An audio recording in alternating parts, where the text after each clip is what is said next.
এদিকে সুলতান ইব্রাহিম মাছ আছে, এটা 12 টাকা। টোনা ফিশ আছে 17 টাকা। তারপরে কিং ফিশ, এটা প্রতি পিস 230 টাকা। এটা এক ধরনের কোরাল মাছ 17 টাকা। মেহরু ফিশ এটা 11 টাকা কেজি।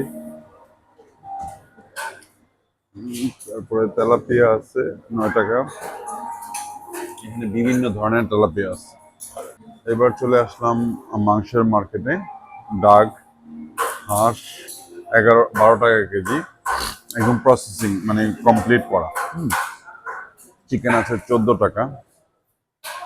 আর এখানে চিকেন এবং বিভিন্ন ধরনের ইয়ে আছে, ফ্যাক্টরি আছে, এগুলো আপনার বিভিন্ন দেশি ইয়ে আছে এখানে।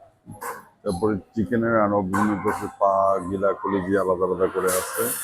এগুলোর প্রত্যেকটা দাম যদি দেখি, আপনার পায়ের দাম 11 টাকা কেজি। গিলা কলিজি ওয়েট হিসাবে বিক্রি করে 6 টাকা 7 টাকা।